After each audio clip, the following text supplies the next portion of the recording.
She gave names of who was sitting in each empty chair. I stared around the empty room, dazed. I gingerly took a seat in what I was hoping was an empty chair. You know what I mean. And tried to play along with my wife. It happened again in the next week. An art gallery opening, her friend's exhibition. I started to lose my ish when I was stood in an empty gallery looking at empty picture frames. When I heard my wife ooh and ah over an effing empty frame, I couldn't contain myself any longer. What the hell's gotten into you? She hissed. I played along at the start, but this is a joke. There's no one in the effing room. Her face changed to worry. I haven't been playing any practical joke on you. I swear, I think you need to go to the doctor. My wife wouldn't let up about me seeing a doctor, so I gave in and found myself sitting in an empty doctor's office, my wife nodding along to an empty office chair. A week or so later, I arrived home to my wife preparing dinner in our kitchen. She gave me a sheepish smile, a kiss on my cheek, and told me she was sorry for messing with me. She was my wife, and I loved her. Chris was one of my college buddies. We had recently reconnected, and he invited me and the wife over for dinner. I greeted Chris and introduced him to my wife. We made some small talk. My wife was reserved, and I tried to include her more in the conversation. After a while, Chris gave a nervous laugh and asked if everything was okay. He looked awkward, his eyes not quite meeting mine. It's just that there's no one there. My wife tells me she's real. I can feel the warmth of her skin against mine. She's my wife. I believe her. That was interesting. I don't really get it. So, yeah, I guess the plot twist is that it seems like the wife is crazy, but it's actually the husband who's crazy. It's a little bit obvious, but okay. Let's go on to the second story. Today, the popular girl befriended the weirdo. Leela was the most popular girl at school. The girls idolized her and the boys lusted after her. She sat next to Arnold in algebra, but she strongly preferred not to. Arnold was the class weirdo. He was socially inept, smelled a bit funky, and would always read manga and comics during study period. Leila would occasionally strike up a conversation with him, but would soon regret it when she was met with uncomfortable silences and awkward tension. Behind his back, Leila would mock him around her friends. She wasn't sure why, probably because it made her feel superior. In turn, her friends would taunt him to his face.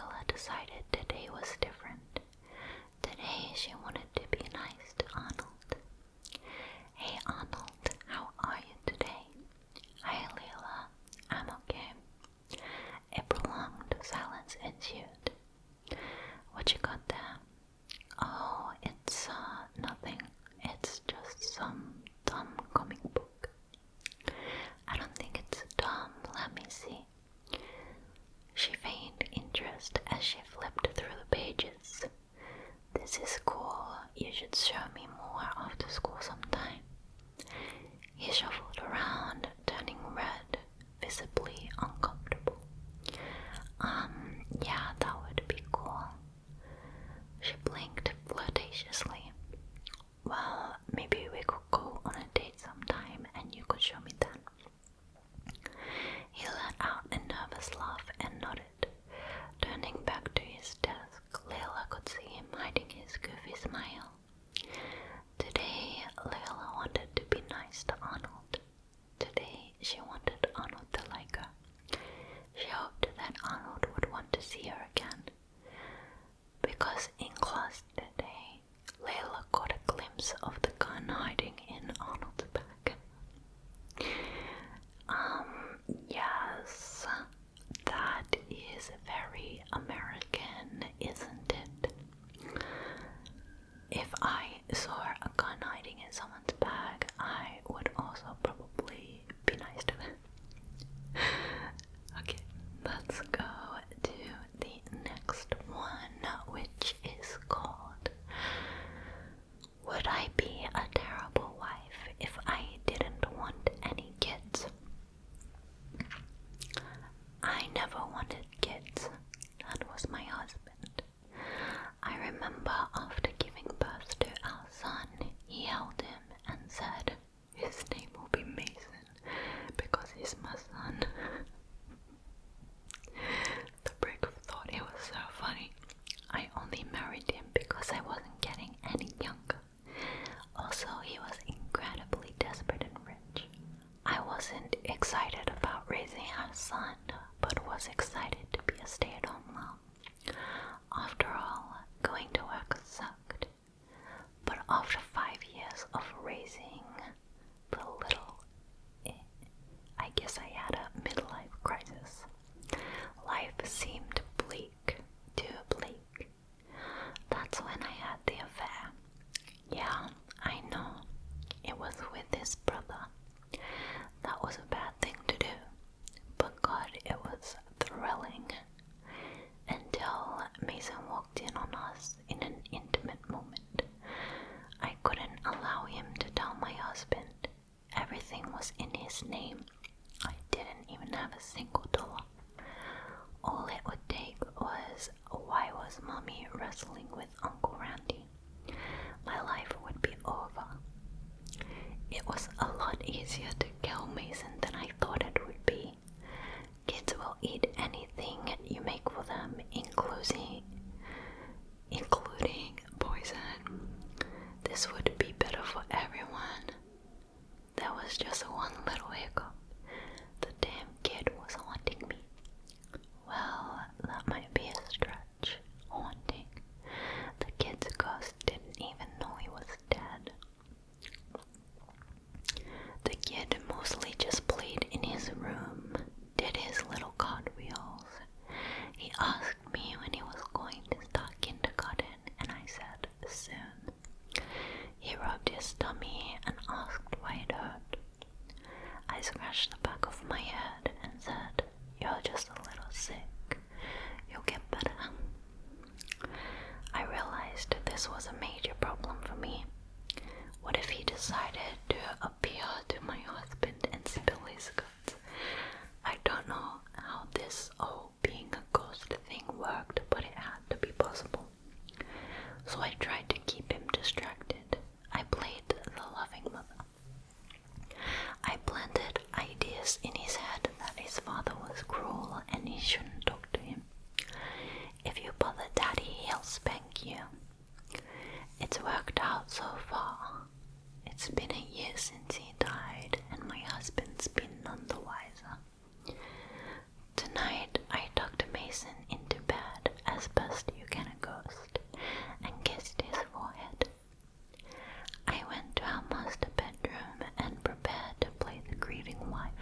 Why are you still here?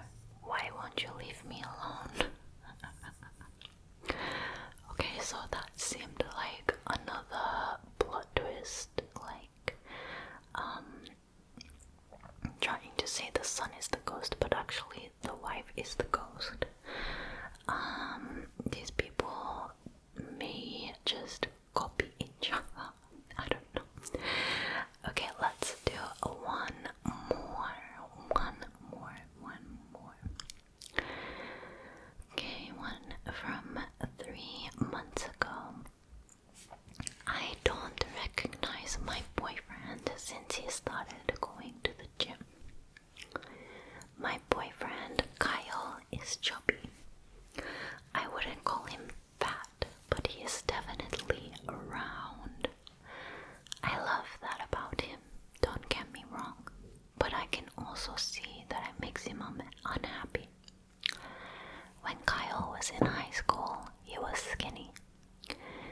The word he used was effable. Now, apparently, he's not, even though we are, in fact, effing. I hated to see him down on himself, so I gently suggested he go to the gym. That made Kyle mad. He said that I was only suggesting this because I didn't want to date a whale. I stayed calm and explained that I would even help him lose weight.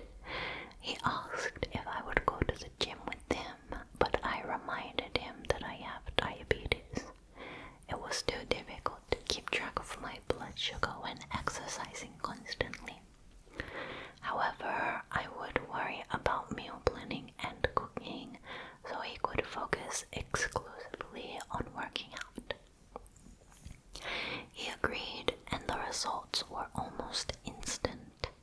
The weight was flying off him. Yeah, I was excited to see my boyfriend getting hot, but mostly I was happy that he started feeling better about himself. I was proud to have helped him change for the better, but then he started doubling the amount of time he spent in the gym. 90 minutes twice a day, 6 times a week. He was obsessed with gaining muscle. He stopped being the cheery guy I knew and became moody and violent.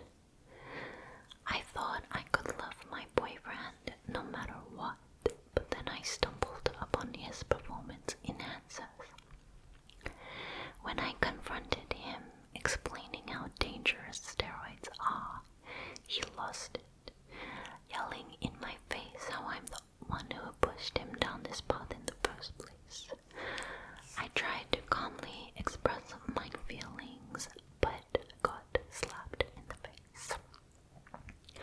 I didn't recognize who my boyfriend had become. I knew it was the steroids. I tried to get rid of them to save my boyfriend. That was a huge mistake. His outburst that time sent me to the hospital. I wanted to leave him, I really did, but he wouldn't let me. I was his dietitian, and he needed me to cook and feed him. Instead, I tried to embrace the situation. Honey, can I help you with your shot today? Kyle was getting so bulky that it was hard to reach his backside for his daily shot. He was thrilled to let me do it. I filled the syringe, stuck it in its backside, and pressed down the plunger. An hour later, Kyle said he was feeling dizzy. Shortly after, he had a seizure and then went into a coma. I called the paramedics, and when they arrived, I told them all about his steroid use. They were certain that the steroids caused this to happen. I'm glad they didn't look any closer, because they would have seen that I shot him full of a load of my insulin. Okay, well, Personally, I did not find any of those stories scary. But what did you think?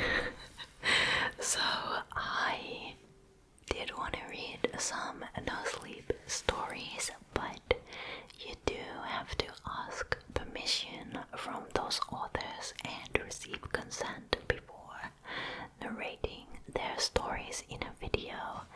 So that is why I chose this short scary stories one, and I may do a no sleep video in the future after I possibly get some consent from some people, so we'll see what happens.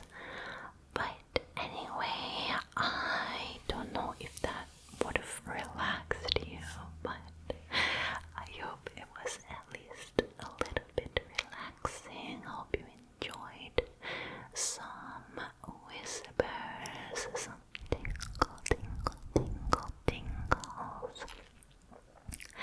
If you haven't subscribed yet, please press the subscribe button, like the video, leave a comment, and I will see you in my next video. Bye bye. Bye bye. Bye bye. Welcome.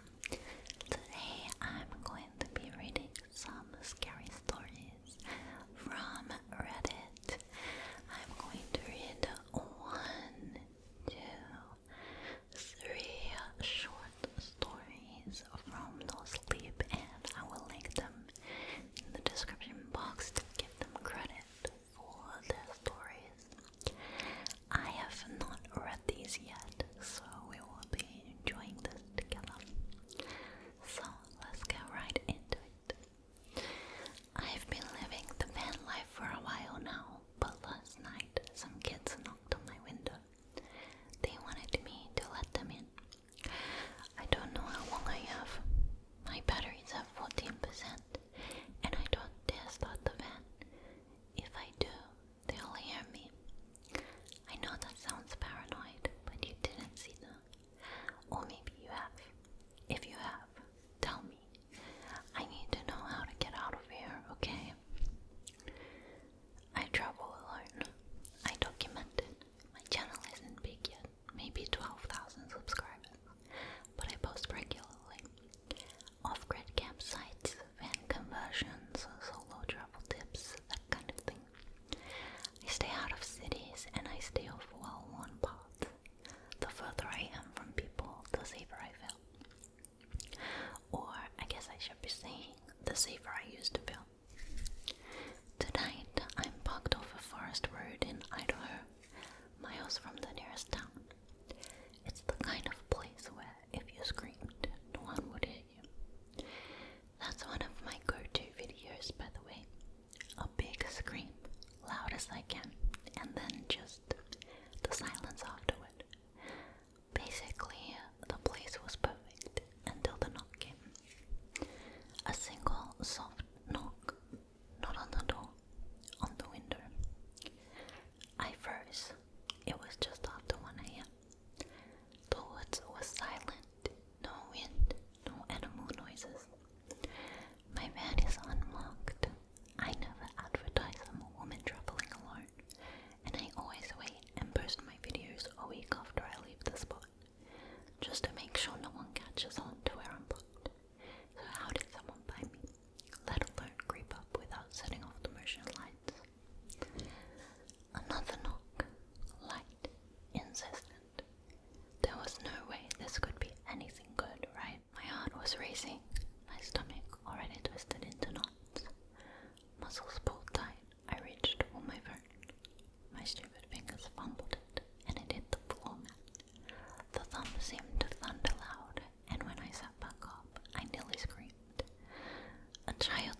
these children would be. The kid didn't move, didn't blink. Then another knock. My head snapped towards the sounds and my stomach dropped. There was a second one. A little girl this time, standing by my back doors. Same dark hair, same vacant black stare. I don't scare easy. I've slept in parking lots where guys tried breaking into my van. I've camped in places where the only sounds were coyotes circling. I'm not an adrenaline junkie, but I'm also not just starting out. But this was something else. I kept my hand low, fumbling for my knife while trying to keep my breathing steady. That sounds bad. These were just kids, right? But you don't understand. There was something wrong with them. The boy at the window finally spoke. Let us in. 3 words. No emotion. No inflection. Just a flat, empty demand. I shook my head. It made all my hair stand on end. He spoke again, more persistent this time. Let us in. The girl knocked again, harder. I heard her rattle the doors. It was a childish response, but I grabbed my blanket and pulled it up over my shoulders, cowering beneath the heavy cotton like it was a shield. I clutched my knife so tightly it made my knuckles ache. I don't know how long I sat there, too afraid to breathe. I knew that if I opened the door, I wouldn't be able to close it again. Suddenly, they stepped back. The dark of night engulfed the windows again. I barely had time to process that relief before a new sound nearly made me scream. A tap on the driver's side. I whipped around. There was a third child, a new one. This kid was a little taller. He was maybe 12 at the oldest, standing inches from my driver's side door. Unlike the other two, he was grinning. The handle jerked, but I kept my doors closed so it didn't open. The grin widened. Let us in. The same 3 words again.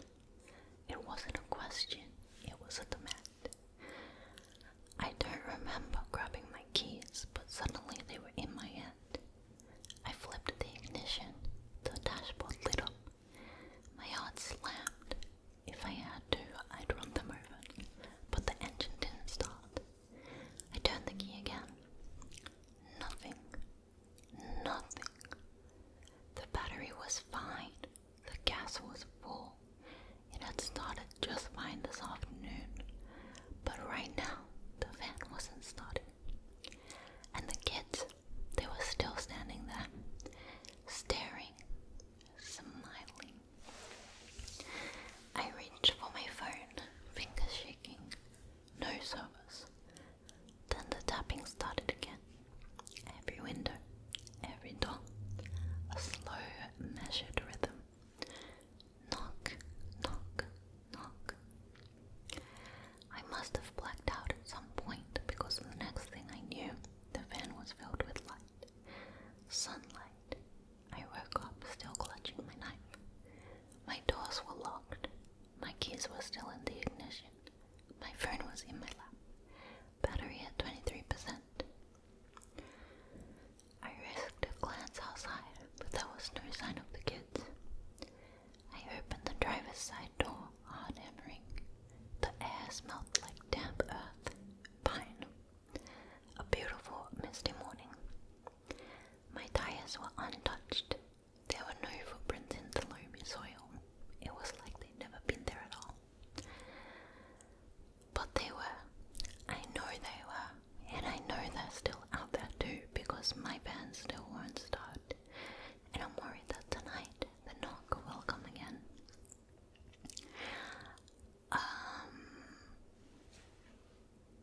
Not much action happening there, but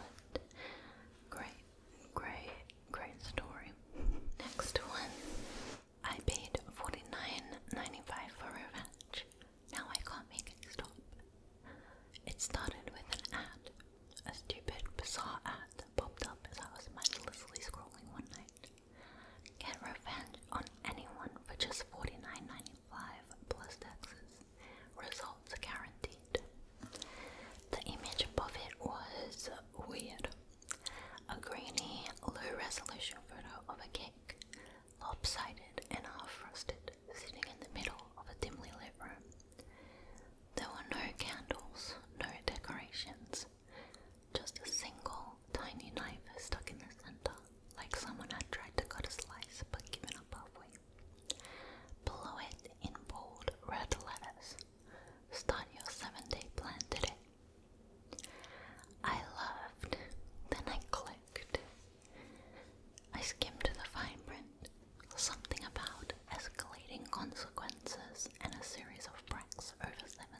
the sender has read. Or direct online communication. Like you haven't directly communicated with me and you haven't read my written words. Individuals whose written words the sender has read, right? Am I misunderstanding? Shouldn't it be the individuals whose written words the recipient has read, right? Is it not? Anyway, let me know. Okay, last one. I deleted Hinge. You should too. He was beautiful. His profile was clever. Plus, he baked cupcakes in his free time. We matched. I broke the ice. He was quick to ask me on a date. Bait and sip. Very nice. After a frenzied afternoon of shaving,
those trusty stairs would be there to support me.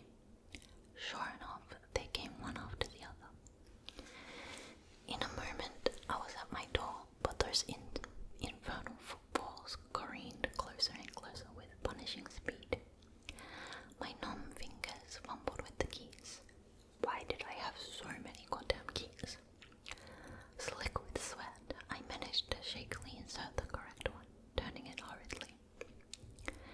The door rasped ajar, pleading for me to come in quick. 1 foot to safety, I swiveled on my axis. Mere inches behind, he rocketed toward me, joints hinged far past their breaking point, torso flung back in a grotesque arc so deep that his exquisite skull dragged behind him, slamming mercilessly against each step with an appalling thud, thud, thud. At the threshold, he, or more accurately it, lurched forward like an awful marionette puppet. That refined jaw split open, revealing a fleshy throat with rows of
this was ridiculous. I walked out to the street with the intent to still go, but that was as far as I got.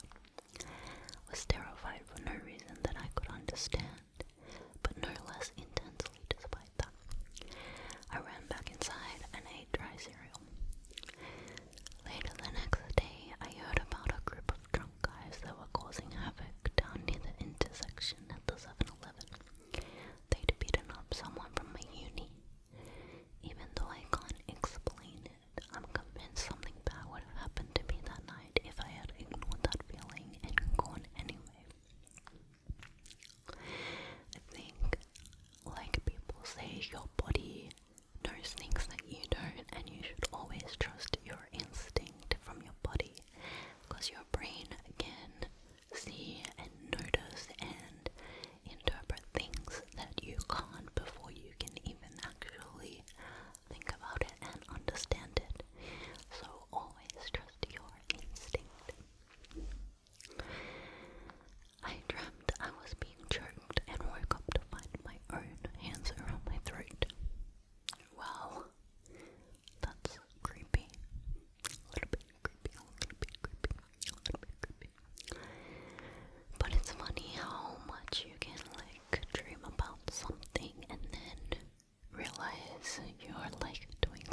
class and by far my favorite teacher.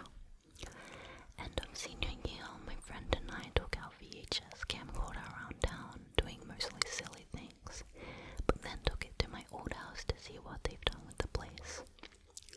We got a very fun tour. I got to tell stories about all the projects my dad did that were still part of the house. Then the wife leads us upstairs to show us the sewing room. I ask jokingly, "Notice anything strange in this room?" and her face goes blank. On camera, she asks what I mean, and I try to shrug it off, but I end up saying something about the attic door. She confirmed that every time she comes up to sew, the attic door is open. She then tells us that the second day of being in the house, their dog, a German Shepherd, had gone into the room but would not go back downstairs.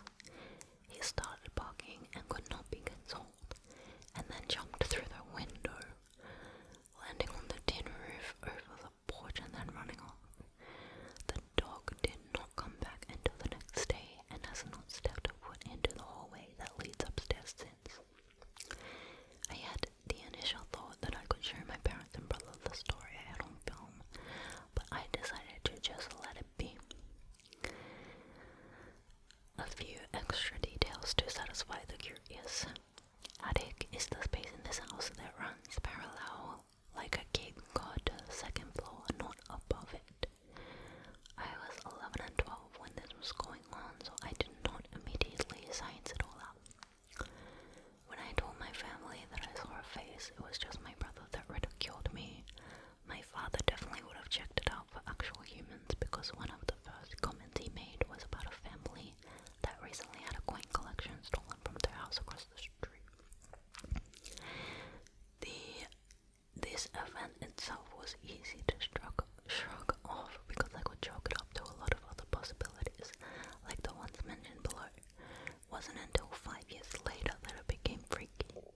The look on the wife's face before she told us about the dog was very telling, like something they never decided to put much thought into. But now my story added depth to their experience, and their story added depth to mine. This did not make me a believer in the paranormal. I told the story as a collection of details, not as a confirmation of ghosts. What it did do was make me never be able to be a non-believer. So, that's interesting. It made me not be a non-believer. I mean, it's like being not an atheist, agnostic for ghosts. I mean, when a dog starts barking at nothing and like freaking out, that's when you know that something might be wrong. Like a dog or a baby.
shaking the table, tipping the phone, etc.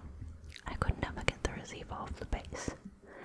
When I finally resorted to knocking it off with a finger, it would fall on the table or next to it. The only way I could replicate the placement of the receiver where I found it was to carefully stretch the cord, place it, and hold it for a few moments. It could not have gotten to that spot by accident. When I found the phone, I hung it up and it immediately rang. I answered it and it was my dad. He asked what was wrong. I asked him why he asked. He said he had a cold, apparently just before I got home, and someone, he thought it was me, answered the phone but never said anything. He finally hung up and had been trying to call back, and only got through after I hung up the phone. I've never figured out what happened. I definitely heard footsteps, and I'm just as certain there was no one there.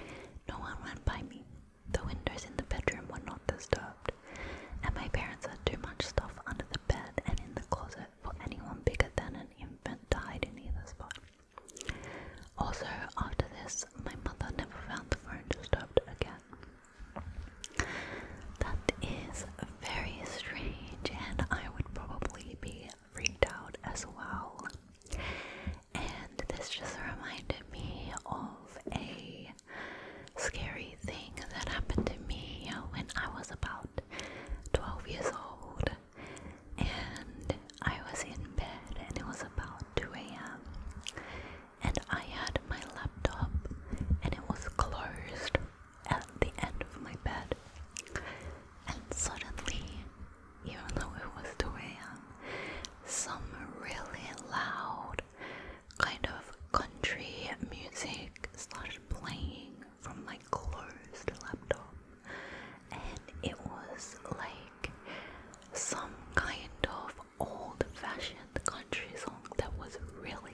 person, I'd only ever see him on the cameras. It used to scare the F out of me.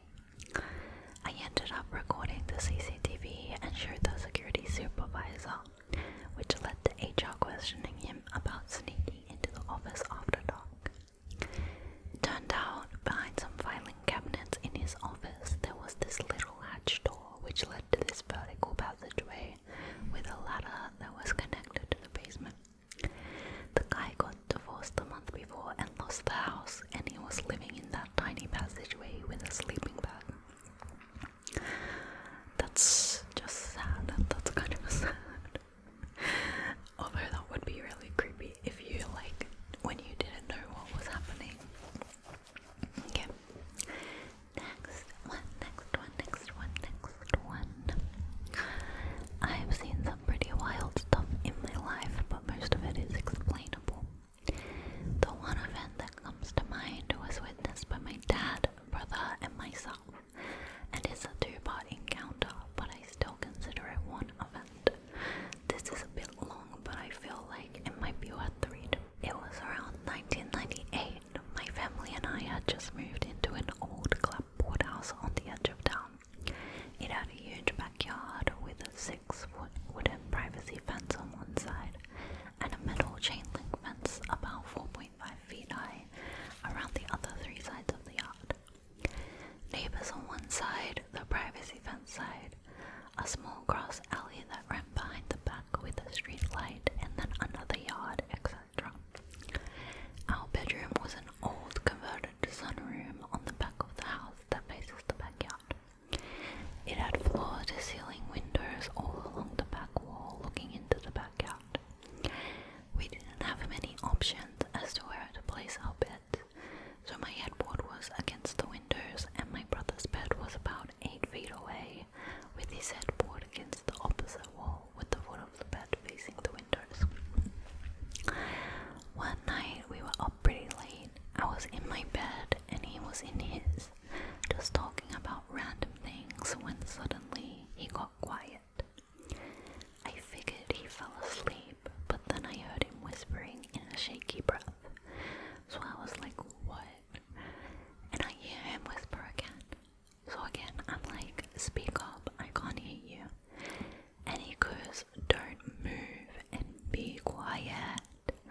In a forced whisper, but I think he's messing with me.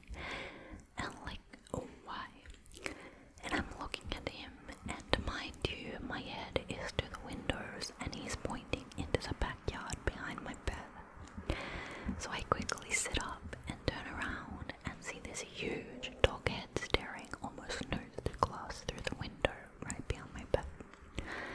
I'm almost nose to nose with this thing, just a single pane of glass and about 10 inches of empty air separate me from this thing. Now when I say I screamed, I mean I screamed. Not my proudest moment, but hey, I was like 10 years old. Anyways,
it's nothing. It walks over to the window and again gets its nose to the glass like it's trying to see in. We are panicking the whole time. Well, my brother is like, F this, and soon as he steps off the bed, we hear this loud bang, and there is a flash of light. The thing at the windows gets knocked sideways, and without even missing a beat, it turns and runs across the full length of the backyard, jumps the back chain link fence. It cleared the fence, the alleyway, and then landed in the back neighbor's yard. This is easily a 15 to 20 foot jump minimum clearing the fence like it was nothing and was gone at a dead run up beside that house and off into the darkness on the other side. My dad comes tearing around the side of the house with his shotgun in hand and makes a mad dash for the side door, slams it shut behind him. He is screaming and hollering, "We've got to go." We pack up and head to a hotel that night. My mom absolutely refused to believe we saw what we said we saw, and we only lived there for about 6 months. It rattled my dad so much he didn't even want to come back. He told my mom that we were just going to move that next day, but she wouldn't allow it. After about 6 months, she conceded and we moved. Mind you, this is in the coastal plains region of Texas. We have no large wild canines here. Yeah, I thought it was America. We have stray dogs and coyotes, but nothing that would even remotely touch on how big this thing was. My dad swears he shot that thing with a slug from about 15 feet away with his 12-gauge shotgun right underneath its left arm, hitting it in the ribs where its vital organs are, and nothing, it just ran off. He said the thing that freaked him out the most was that when he saw the thing jump the fence, it walked towards our window and crouched but still on its hind legs. It wasn't walking on all fours, and then when it got to our window, it stood up straight up. And he could tell that while it looked like a dog, its body was shaped wrong. He said it looked like a really stocky person wearing a dog suit, but he could tell it wasn't a suit. Also, that when it was walking in circles, sniffing the ground before coming into our yard the second time, it wasn't actually sniffing the ground like for a scent. It was staring at our window with its face to the ground, acting like it was sniffing the ground, almost as if it was playing a part to see if anyone would notice it. He said he's had dogs his whole life and everything about what it was doing was wrong. A while later, I asked my dad why he was in the backyard if he thought I was having a nightmare, and he told me my brother is the one that gave it away. He said with how panicked I looked that my brother was almost white as a sheet and wouldn't take his eyes off the window. He said your brother has never looked so scared and never been one with just making stuff up. So after going back to his room with my mom as he was laying there thinking about it, he decided that if my brother was as white as he was, then we had to have seen something. So he grabbed his gun in case he had to scare some creeper out of our yard and figured he was going to go through the garage and out by the far side of the house and sneak to the corner to see if someone was peeking in our windows or if someone was actually messing with us. He never actually thought we saw a huge dog-looking thing, just that maybe with it being dark outside and us being kids with overactive imaginations, maybe we just mistook someone as something. But when he saw that thing come up the side fence and with the street light in the back alley lighting up the backyard, he saw it and it freaked him out. He was gonna creep back inside until it went up to our window, and he said as it stood up, he just got this instant feeling of dread, like something was going to happen to us. There's someone in the comments saying that is Dog Man. There is a famous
his eyes, not exaggerating, and he wouldn't tell me why.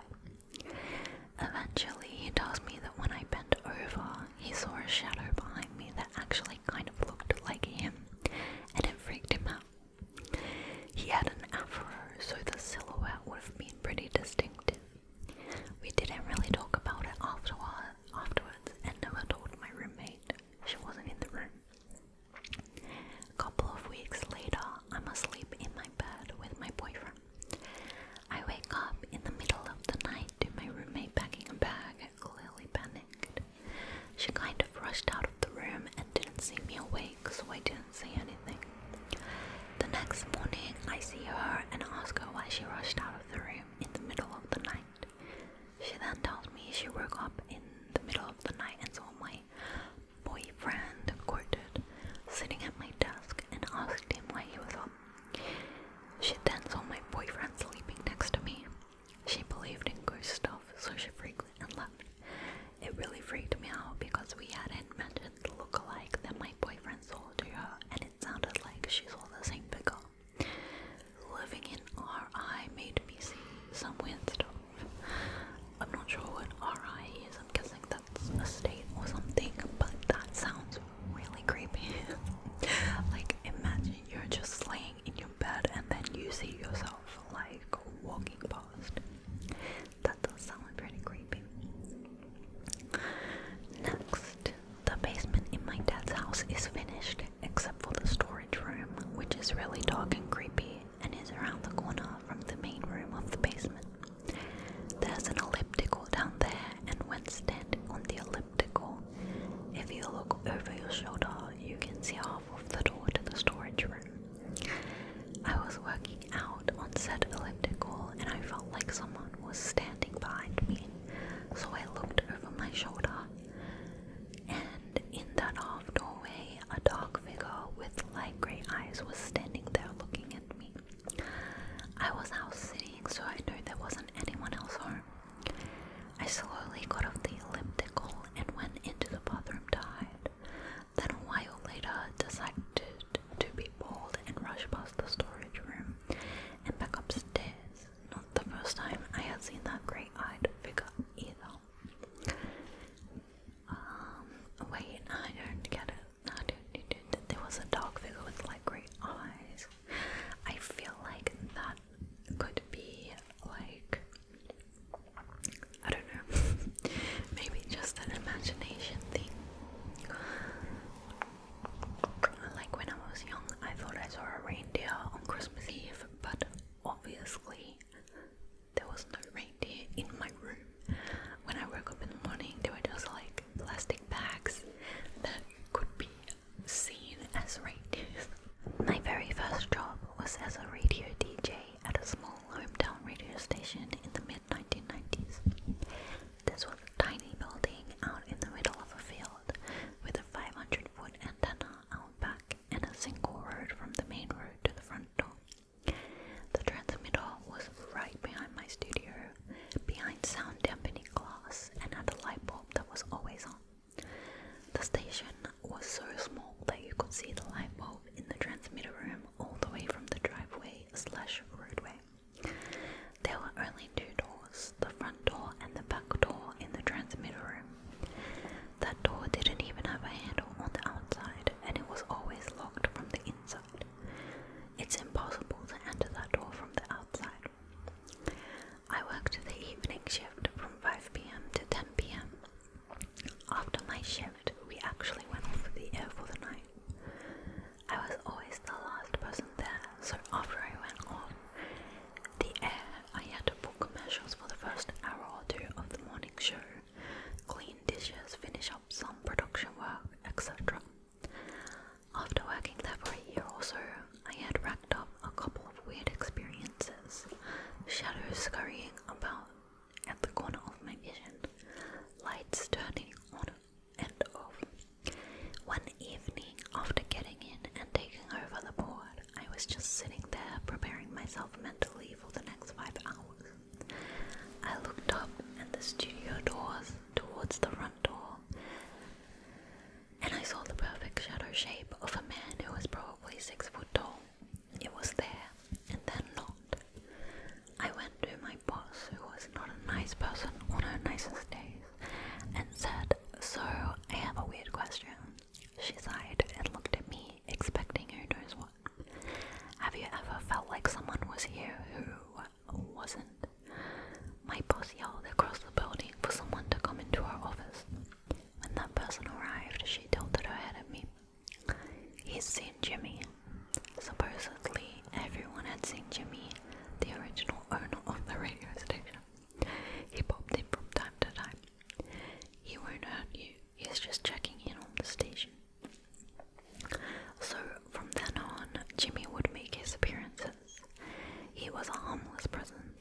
my studio faced another unused studio, and he would flash the lights on and off a few times. I'd say, "Hi Jimmy, everything's going well," and it would stop. He turned on a water faucet on once. He whispered my name in my ear one night, which freaked me out. At least, I think it was him. You see, there was another malevolent being that also lived there at the station. It didn't have a name, and it was about shin high. This one always gave me a really bad feeling. It was the one who would dart beside me, its shadow just in the corner of my eye. I always knew it was there just because I would feel downright freaked out. One night in particular was the scariest I've ever been. Here it is 30-ish or so years later, and I still can't explain it. As soon as everyone left the building for the night, I got that feeling like it was there. I just turned on all the lights, turned the music up, and tried to ignore it. The longer the night went on though, the worse it got. Lights were flashing everywhere. A dot matrix printer in the sales office started going on its own. Something that never happened, and that office was locked. Then ceiling tiles started moving up as if someone hit them with a broom handle. They started closest to me from my studio down the hall and ended at the front door, which was locked. And then the front door opened. A locked door opened. I went down the hall to close and relock it. When I did, I saw through the door window that there was a coffee cup and a cigar on the front stoop. There was no reason for them to be there. On my way back to the studio, I got a big burst of cigar smell, like an invisible smoke cloud, right in my face. I knew my usual duties were required, but I didn't care at this point. I went off the air, grabbed my keys, and noped right the F out of there. I ran to my car, backed up, and looked through the front door. A figure was standing inside, silhouetted in front of the transmitter light. I peeled out and went straight home. Now, all of that is screwy, but it's not the most unexplainable thing. Is it 100% impossible someone didn't somehow sneak in and play a very elaborate prank on me? No. There's a slight, minuscule chance someone did, but to this day I don't know how. It was an old, tiny building, but I still hold the possibility that it could have been a prank. I got home and told my mom this whole story. My heart was still pounding. She was all, "Well, it's bedtime." So I go to my bedroom and dial up a BBS to write someone what had happened to me. I don't know what a BBS is. As I was typing up the story, my modem speaker turned on. If you are old enough to remember dial-up modems, you know the speaker doesn't just turn on once the connection is made. They wouldn't even turn back on if someone in the house picked up the phone. You just get a lot of bad data on the screen and your modem would disconnect. The speaker turns on and a voice comes from the speaker mixed with the static of the data connection. It screeched, "Help me." The speaker then turned off and nothing else changed on my screen. That speaker turning on and the voice coming out is solidified in my brain. I remember the screech like it was yesterday. I have no explanation for it. My mom was the only other person in the house, and she wouldn't have done something like that. She couldn't have done something like that. It was the scariest night of my life. I am as skeptical as you can be about anything ghost or UFO related, but that night is beyond my ability to explain. As a kind of a footnote to all of this, I go back to that station every now and then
his crush was at his funeral.